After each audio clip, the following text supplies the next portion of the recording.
¿Qué tal, queridos compañeros y compañeras? Estamos aquí en la Facultad en Vivo. Soy Alejandro Torres y esta materia es de Derecho Procesal Civil. Pero antes de que aborde el tema que nos corresponde hoy, que es la carga probatoria, quiero hacer esta observación. Todo parece indicar que no vamos a poder regresar a clases presenciales y tampoco vamos a poder regresar a presentar los exámenes de manera tradicional. Eso significa que vamos a hacer pues el esfuerzo por hacer un examen que pueda transmitirse de manera digital a través de alguna aplicación y tal vez un correo electrónico. Estamos explorando esas posibilidades. Tenemos un poco de tiempo para concretar cuál va a ser la forma concreta que la facultad nos ponga o que cada profesor pueda aplicar. Es notorio, compañeros, que nadie quiere perjudicar a los alumnos. La intención del profesor es que debe ser accesible, pero también la intención es que los alumnos y las alumnas sepan que sí van a ser tomados en cuenta, pero que van a ser examinados. Necesitamos que estén estudiando, que se estén preparando, que estén leyendo el código. Hay muchos libros digitales que pueden estar consultando. Cuando iniciamos el temario, como siempre lo he hecho, les entregué incluso copia a varios de ustedes del programa que íbamos a seguir, y este programa además está en la página de la facultad. Así que no hay pretexto para que no se estén preparando. Les quiero pedir especialmente a todos y a todas que se reporten. Eso significa que me escriban para saber que están revisando estos videos con los temas que estamos viendo, ya sea en el canal que tenemos de YouTube o en la página de Facebook. Por favor, repórtense, manifiéstense. Recuerden que yo tengo las listas y que yo pasaba lista todos los días. Esas listas aquí las tengo, pero ahora las voy a complementar con la interacción que ustedes tengan con estos videos. Esa es la forma inicial en la que seguiremos cumpliendo con la forma de calificación que habíamos prometido. Y lo del examen, bueno, también pónganse a estudiar porque pues vamos a tener el examen final como lo habíamos pensado, solo que ahora de manera digital o a través de alguna plataforma. Bien, vamos a entrar al estudio que nos ocupa, que es la carga de la prueba. Habíamos venido platicando del derecho probatorio y ahora nos toca este tema muy importante que nunca tenemos que olvidar, que es la carga de la prueba. ¿Qué es la carga de la prueba? Pues es el deber que tienen las partes de demostrar al juez los hechos constitutivos de sus pretensiones. Es la necesidad que tienen las partes de convencer al juez, y eso lo van a hacer a través de los medios de convicción. No puede haber una sentencia, ya platicábamos, que no se sustente en las evidencias. Si no hay evidencia, el juez no puede condenar a nadie. Necesita él tener las pruebas para que pueda dictar una sentencia a favor o en contra y la medida de esa sentencia. Ahora, ¿cómo se distribuye la carga de la prueba? Bueno, si nosotros leemos la ley después del artículo 278, pues nos va a establecer cuáles son todas estas reglas de la carga de la prueba. La primera regla de la carga de la prueba es la contenida en el artículo 281. El que afirma debe demostrar. Cualquier afirmación que haya en mi demanda, en mi contestación, pues se convierte en mi carga probatoria. Si yo le digo al juez que celebre un contrato, pues le tengo que exhibir el contrato. Si yo le digo que soy el dueño, le tengo que acreditar la calidad de dueño. Si yo le manifiesto que la persona que ocupa el inmueble es mi inquilino, pues tengo que exhibir el contrato. Si el inquilino contesta la demanda diciendo que está al corriente en el pago de la renta, tiene que exhibir los recibos. En consecuencia, la primera regla de la carga de la prueba será que el que afirma debe demostrar. Tenemos por ahí un tema interesante, poco explorado en nuestra materia civil, no se explora suficiente, pero en otras materias sí se ha explorado. Tenemos una materia especial ahí que es la materia laboral, en la que se tiene un tema que es la carga dinámica de la prueba. Este tema debería llegar a todas las materias y sería muy importante. ¿En qué consiste? En que si bien todos tenemos la carga de la prueba, esta debe corresponder a quien esté en la mejor posibilidad de allegar esa evidencia al juzgado. Y pongo un ejemplo sencillo de una materia que es la mercantil. Si yo demando a una aseguradora por un contrato de seguro que no cumplió, quien debe tener el contrato es la aseguradora. Si yo demando a un banco por un cheque que se pagó indebidamente, quien tiene el contrato es el banco. En consecuencia, el que debe ser requerido para exhibir ese medio de convicción, pues debe ser quien tenga las mejores posibilidades para tenerlo. Y así las aseguradoras y los bancos pues deben tener una base de datos que les requiere la ley de esos actos jurídicos. En consecuencia, tendríamos que ir modificando nuestra mentalidad por lo que hace a la carga de la prueba. Si bien la tenemos conforme al 281, pues hay un principio importante que es el que les estoy platicando de la carga dinámica de la prueba, que ya tiene ejecutorias y varias ejecutorias en las que deberíamos nosotros requerirle a la persona que las tenga con mejores posibilidades para que las exhiba al juzgado. Y además a percibir lo que de no exhibirlas, pues se va a tener por cierto lo que dice la persona que está demandando.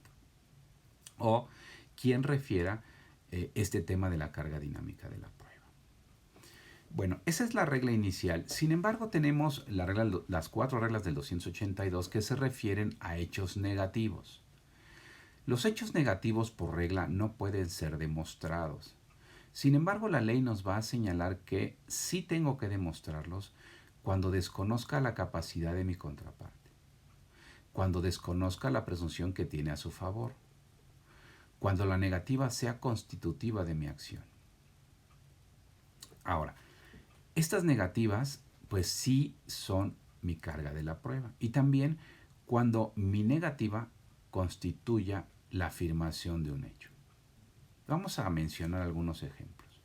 Si yo le digo al juez que mi contraparte no obró de buena fe, pues estoy desconociendo una presunción legal. Entonces necesito demostrar, a pesar de que yo esté negando.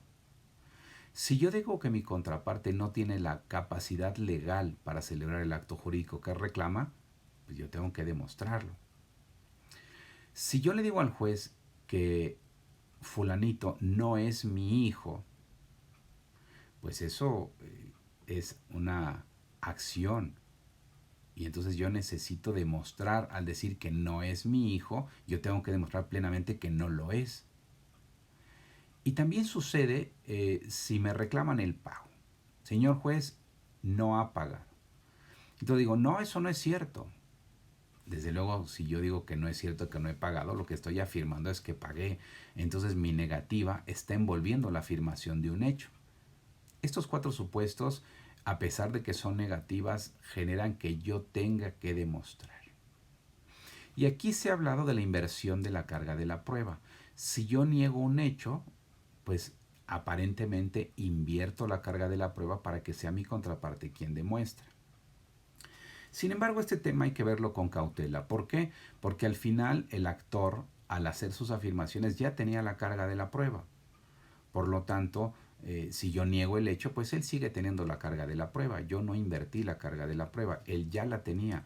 Lo único que podía haber pasado es que yo lo liberara de la carga de la prueba al afirmar el hecho. Y así, si él decía que celebré un contrato verbal con él y yo digo que es cierto, pues no lo estoy relevando de la carga de la prueba. Simplemente la prueba ya no es necesaria ante mi afirmación. No le invertí la carga de la prueba, lo liberé. Ahora, si yo niego el hecho, él seguía teniendo la carga de la prueba. Bien, sí puede suceder que yo invierta la carga de la prueba. Yo podría decirle al juez, señor juez, yo celebré un contrato privado con fulanito de tal. Y él lo tiene. Eso significa que yo me estoy liberando de exhibirlo porque estoy declarando que él lo tiene. Esta afirmación la hago bajo protesta de decir verdad. En consecuencia, el juez tendrá que requerirlo a él para que lo exhiba y lo va a percibir que de no exhibirlo se tendrán por ciertas mis afirmaciones. Aquí es donde tenemos que tener cuidado para aprender a usar la carga de la prueba. ¿Qué es lo que debo afirmar que yo tengo? ¿Qué es lo que debo afirmar que tiene mi contraparte? Y dar una razón lógica de por qué la tiene él. Pero además manifestarlo bajo protesta de decir verdad. Con eso estaríamos liberándonos de la carga de la prueba, imponiéndosela a nuestra contraparte. El tema que sigue es un tema increíble, apasionante, y son los poderes del juez en materia de la prueba. Estos poderes están previstos en el artículo 278 del Código de Procedimientos Civiles de la Ciudad de México.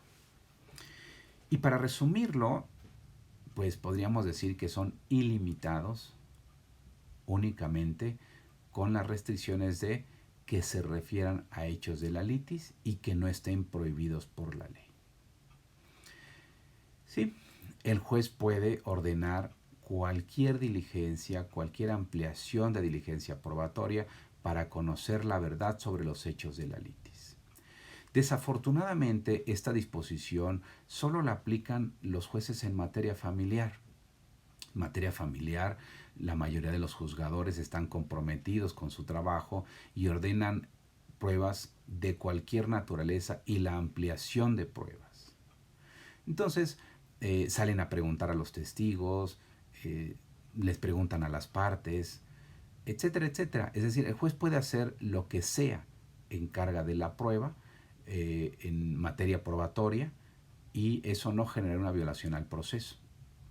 ¿Por qué? Porque él debe dictar la sentencia convencido, y si necesita hacer preguntas a las partes o a los testigos o a los peritos, las tendrá que hacer y las podrá hacer libremente.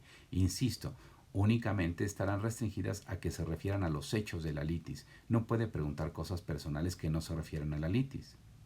E igualmente no podría ser que se desahogue una prueba que sea ilegal. No. Conforme a la ley y conforme a la litis, el juez puede ordenar cualquier diligencia probatoria y puede ampliar lo que considere necesario. Sus facultades entonces son prácticamente ilimitadas porque él debe resolver conforme a lo más cercano a la realidad o a la verdad de los hechos que se puedan desprender de la litis.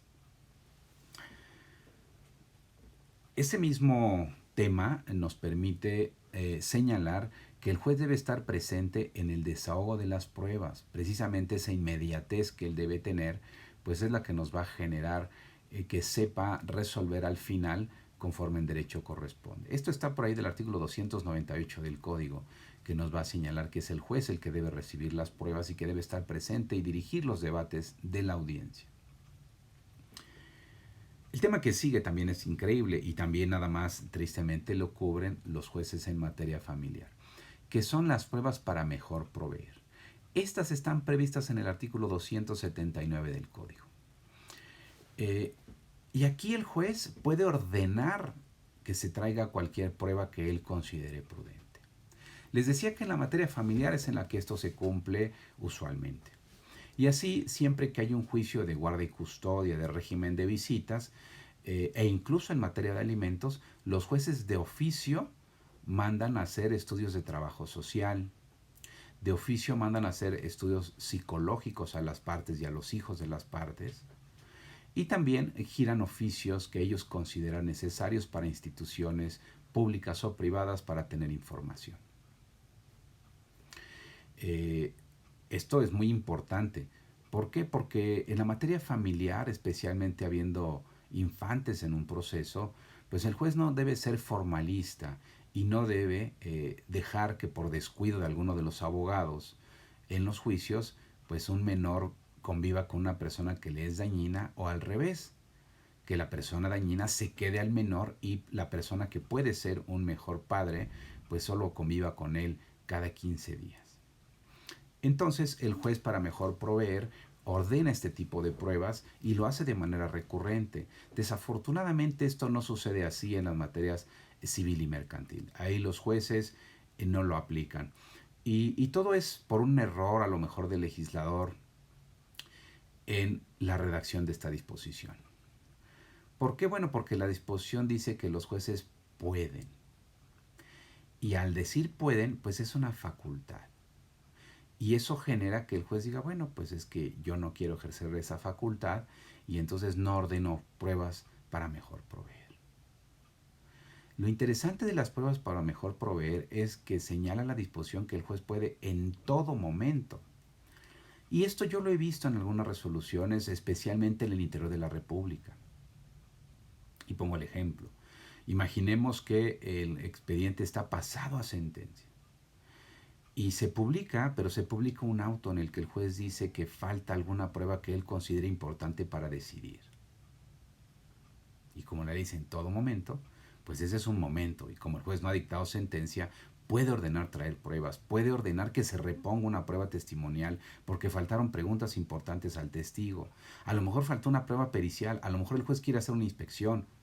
Todo esto sería legal y es lógico. Y además es práctico. ¿Por qué? Porque si nosotros pensamos en que el juez sabe derecho, porque lo sabe, y descubre que tiene el expediente para dictar sentencia, pero hay una prueba que daría contundencia a la sentencia, pues hay que mandarla a traer. ¿Y por qué es práctico? Porque si nosotros dictamos una sentencia que deje a salvo el derecho, lo que hicimos fue llevar un proceso ocioso, perdimos el tiempo todos. En cambio, si el juez se compromete un poco más y ordena esa prueba, pues entonces va a dictar una sentencia que vincule a las partes o que absuelva definitivamente. ¿Y qué generamos? Que solo llevamos un proceso para decidir ese litigio. No llevamos 2, 3 o 4 o 5 que llega a suceder precisamente por este tipo de ambigüedades en las partes y en los jueces. De ahí que la disposición del artículo 279 de las diligencias para mejor proveer debería ser aplicado en todos los procesos que lo requieran. Este tema es un tema incluso cognitivo, incluso psicológico. Me refiero a lo siguiente: si nosotros sometemos a un juez a su consideración un litigio, el juez no es tonto. El juez sabe perfectamente e intuye quién tiene la razón y quién no. Sin embargo, nos enfrentamos a procesos en los que hay abogados muy astutos, que de alguna manera logran llevar la evidencia o llevar el convencimiento a donde no debe corresponder. Por lo tanto, si el juez tiene esa necesidad cognitiva de saber qué sucedió y cuál fue la verdad, él puede ordenar traer pruebas para llegar a ese convencimiento. Y ojo, no significa que esté ayudando a alguna de las partes, significa que está ayudando a la impartición de justicia y a que el Estado de Derecho funcione, y funcione con los elementos que la ley tiene. Pero bueno, queda en el tintero para que los jueces decidan aplicarlo o no. Y reitero, en la materia familiar sucede todos los días y nadie cuestiona que el juez se vendió. El juez simplemente aplica la norma con interés superior de la infancia para que no le vean la cara. Y esto es lo que todos tendríamos que tener en mente.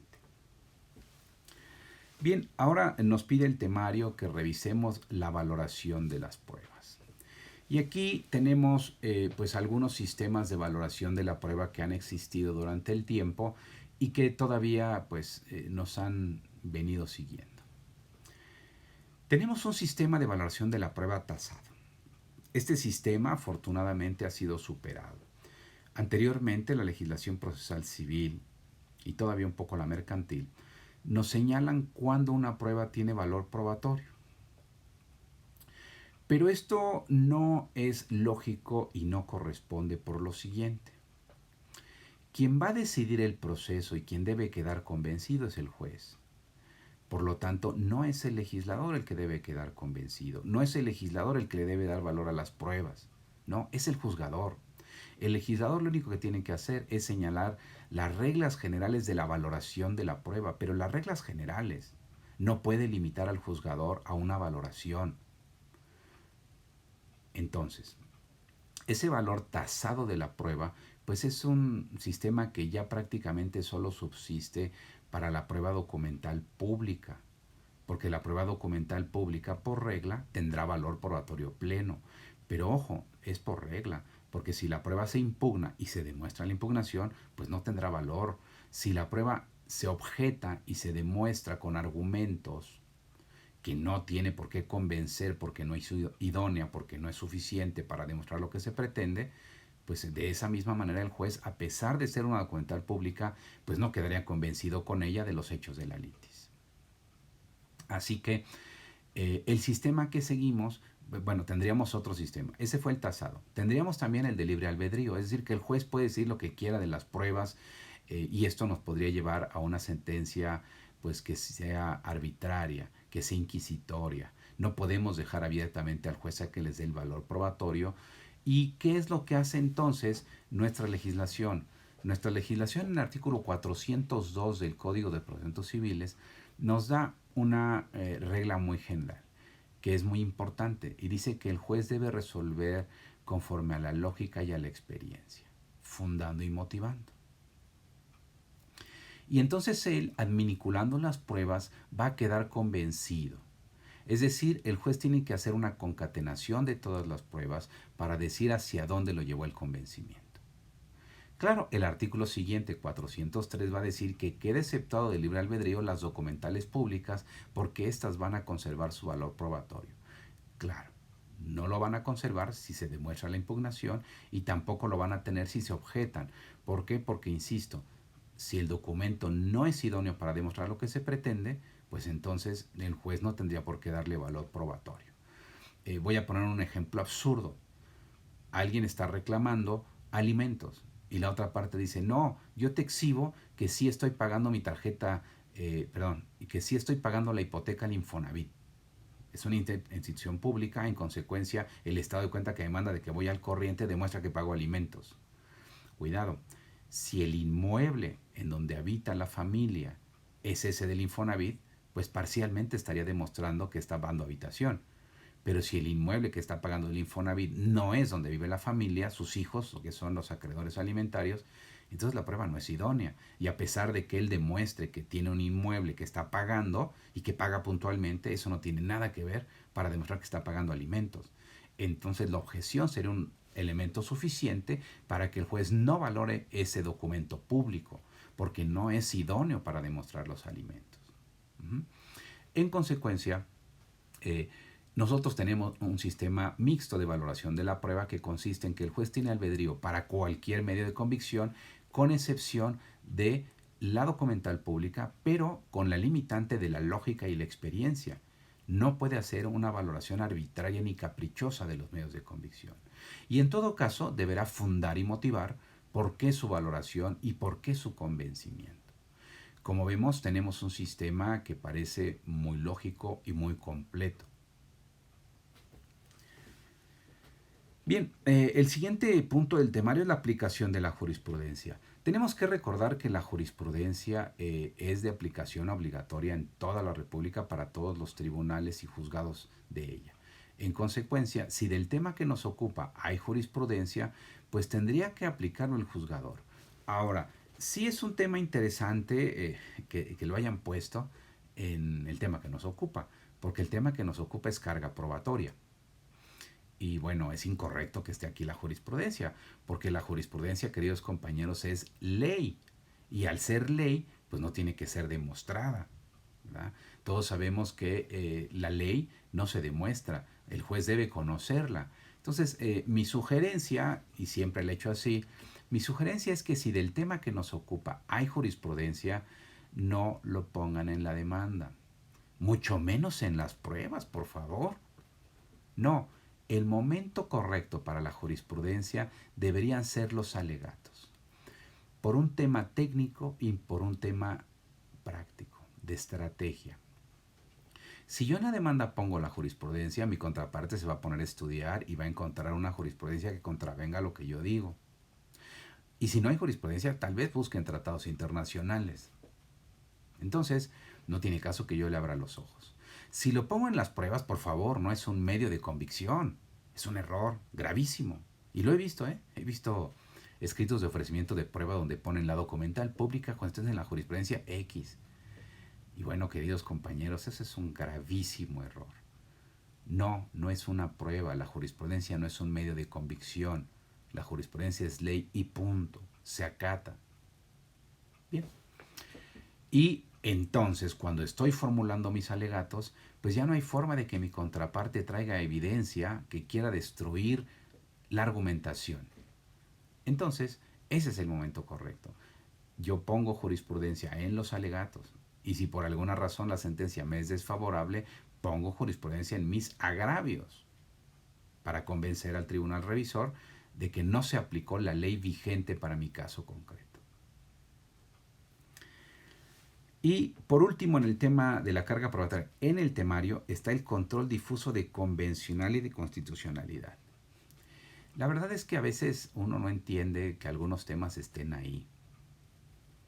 Porque este tema del control difuso de la constitucionalidad y la convencionalidad, pues no es un tema de la carga probatoria. Este es un tema, pues ya lo podríamos decir universal. Me voy a explicar. En junio del 2011 vivimos una reforma constitucional impresionante que nos transitó hacia los derechos humanos. Antes de esta reforma, el tribunal era un aplicador de la norma. Simplemente aplicaba la norma como estaba y punto.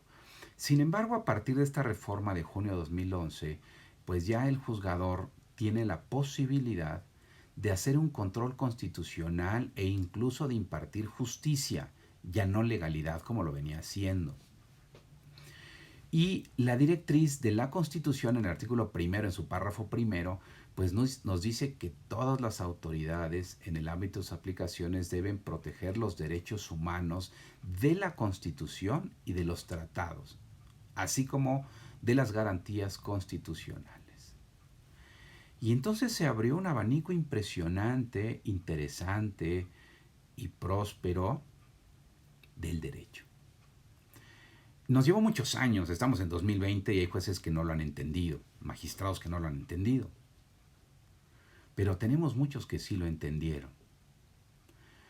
Y entonces, ¿qué sucede? Que un juez puede decir, esta norma no la aplico, porque es una norma que está vigente, pero que contraviene derechos humanos. Y podríamos encontrar temas interesantísimos, a lo mejor un ejemplo muy sencillo. Si yo pido un expediente por cuestión de transparencia, me van a cobrar cada hoja en $1. En $1. E incluso la copia certificada. Quiero pedir un contrato que celebró el Estado, pido copia certificada, es decir, deposita $1 por hoja y te lo entrego. Pero ¿qué sucede si yo le digo al juez, oye juez, quiero copia certificada de mi expediente? Él puede decir, perfecto, paga $6 por hoja, que es más o menos el promedio que ahorita tenemos de copia. ¿Y qué tal que algunos juzgadores digan, bueno, paga tus copias en $1? Cualquiera se sorprendería. Tal vez el más sorprendido sería el tribunal que diga, oye, estás desprotegiendo al tribunal. No, mi deber como juez es proteger los derechos humanos y estos son progresivos. Entonces, si una ley dice que una copia certificada vale $1, pues yo aplico la ley que sea más benéfica para la persona y no voy a aplicar el código fiscal de la Ciudad de México que dice $6 porque es más costoso para la persona. Fíjense qué interesante. Y así sería en todos los temas. El juez puede dejar de aplicar una norma porque considera que esa norma viola la Constitución o los derechos humanos reconocidos internacionalmente en los tratados internacionales o en nuestra misma Constitución. Tema interesantísimo. Y lo mismo sucede con la convencionalidad. Es decir, el juez puede aplicar los tratados internacionales para beneficiar a la persona en sus derechos humanos. Entonces, simplemente por recordar, esto no es ni de nuestra materia, es de derecho constitucional, pero es importante saberlo. La supremacía constitucional del artículo 133 ha sido de alguna manera modificada por lo siguiente. La Constitución y los tratados internacionales están en el mismo rango de valor constitucional, de valor legal y de aplicación de la norma. Sin embargo, si algún tratado internacional reconoce derechos humanos que no están en nuestra Constitución o reconoce mayores beneficios, pues debe ser aplicado el tratado internacional por encima de nuestra Constitución, porque los derechos humanos superan nuestra Constitución, compañeros. Entonces, sí es importante que lo tengamos presente. Nuestros jueces hoy por hoy pueden dejar de aplicar la norma y pueden aplicar el derecho internacional suscrito por México a través de los tratados internacionales en los que seamos parte. Pero esto pues no tiene mucho que ver con la carga probatoria. Tendría que ver realmente con todo el proceso y con todo el actuar de la autoridad. Pero bueno, por alguna razón aquí lo pusieron y desde luego pues es el lugar más incorrecto para ponerlo, porque de haber tratados internacionales pues tampoco tendrían que ser motivo de prueba, simplemente al ser derecho pues tiene que ser aplicado por el juez. Lo único que debe suceder es que es posible que el juez no conozca los tratados. Tenemos muchos tratados internacionales que es imposible conocerlos todos. Entonces bastaría simplemente con invocarlos para que el juez los aplique. Nuevamente, por estrategia, mi sugerencia sería invocarlos en el momento justo, que sería en los alegatos. Porque si yo lo pongo nuevamente en la demanda, mi contraparte se va a poner a estudiar. Y si yo lo pongo en las pruebas, imagínense, ¿no? Una prueba consistente en el tratado X. ¿Verdad que suena mal? No, es derecho y el derecho no se demuestra. Solamente al ser un tratado, este tratado está suscrito por México, está publicado en el Diario Oficial de la Federación y bastaría con que yo mencione su nombre y listo. Cuáles normas de ese tratado yo quiero que sean aplicables en mi asunto y sería suficiente. La materia familiar aquí nos ha ilustrado bastante y pues hay muchos tratados que los jueces aplican constantemente como los de los menores y se están aplicando constantemente. Recuerden que la infancia pues es protegida en el artículo 4 constitucional y también en nuestros tribunales de toda la República. Siempre he reconocido la labor de los jueces porque hacen una gran labor, es una gran labor social muy comprometida que mantiene la estabilidad familiar y como consecuencia también en la medida de lo posible la social. Bien, pues este es el tema de la carga probatoria. Como siempre quedo a sus órdenes para cualquier observación, para cualquier comentario. Y les recuerdo, por favor, pónganse a estudiar porque vamos a tener que evaluar y lo vamos a hacer a través de un medio digital. Por lo tanto, les reitero, por favor, manifiéstense, que yo sepa que están ahí. Hagan sus comentarios en el canal, en la página, para que yo los tenga presentes. Muchas gracias y tengan un excelente día. Hasta luego.